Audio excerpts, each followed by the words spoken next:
이사야 27장과 다니엘서 간의 연관성. 이사야 27장과 다니엘서 간의 연관성을 살펴보면 두 본문 모두 구약 성경에 속하며 이스라엘과 그 주변 민족들에 대한 하나님의 계획과 심판을 다루고 있다는 점에서 공통점이 있으며 종말론적 관점에서 서로 연결될 수 있는 요소들을 가지고 있습니다. 이러한 연관성을 통해 하나님의 지속적인 구속 역사와 그분의 약속을 이해할 수 있습니다. 다음은 두 본문 간의 개요와 연관성을 살펴보겠습니다. 이사야 27장. 주제. 이사야서 27장은 이스라엘의 회복과 하나님이 그들을 보호하실 것에 대한 메시지를 다룹니다. 이 장에서는 하나님이 이스라엘의 적들, 특히 리워야단을 처치하시고 이스라엘을 구원하실 것이라는 내용이 포함되어 있습니다. 주요 내용. 하나님께서 이스라엘을 회복시키고 그들의 죄를 용서하실 것이라는 약속이 강조됩니다. 이스라엘이 하나님을 찬양하고 그분의 이름을 부를 것이라는 희망적인 메시지가 전해집니다. 다니엘. 주제.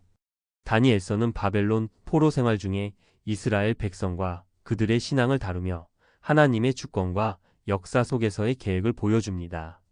다니엘은 이스라엘의 미래와 세계 역사에 대한 예언을 포함하고 있습니다. 주요 내용. 다니엘서에는 다니엘의 꿈과 환상, 바벨론과 메데-마이너스 바사 제국의 흥망성쇠, 그리고 마지막 날에 대한 예언이 포함되어 있습니다. 하나님의 왕국이 세상 모든 나라를 초월하여 영원히 지속될 것이라는 메시지가 강조됩니다. 이사야 27장과 다니엘의 연관성. 하나님의 구원과 회복. 이사야 27장은 이스라엘의 회복과 구원을 다루며 다니엘서에서도 하나님이 그의 백성을 회복시키고 구원하실 것이라는 메시지가 나타납니다. 두 본문 모두 궁극적으로 하나님의 구원 계획을 강조합니다. 적들에 대한 심판. 이사야 27장은 리워야단과 같은 적에 대한 심판을 언급합니다. 다니엘서에서도 이스라엘의 적들, 특히 바벨론 제국과 그 왕들에 대한 심판이 예언됩니다. 두 본문은 하나님이 그의 백성을 보호하시고 그들의 적들을 처치하실 것이라는 확신을 제공합니다. 하나님의 주권. 이사야 27장은 하나님이 이스라엘의 역사와 회복을 주관하신다는 점을 강조합니다. 다니엘서에서도 하나님이 모든 나라의 운명을 주관하신다는 메시지가 드러납니다. 두 본문은 하나님의 주권이 인류 역사 속에서 어떻게 작용하는지를 보여줍니다. 마지막 날에 대한 희망. 이사야 27장은 이스라엘의 회복을 통해 하나님이 이루실 구원의 날을 암시합니다.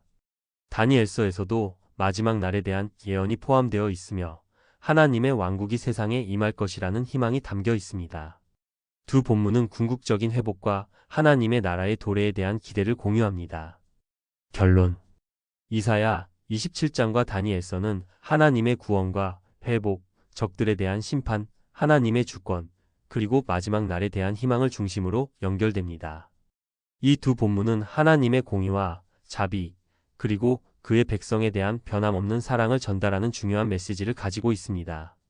이러한 연관성을 통해 우리는 하나님의 계획과 역사 속에서의 역할을 깊이 이해할 수 있습니다.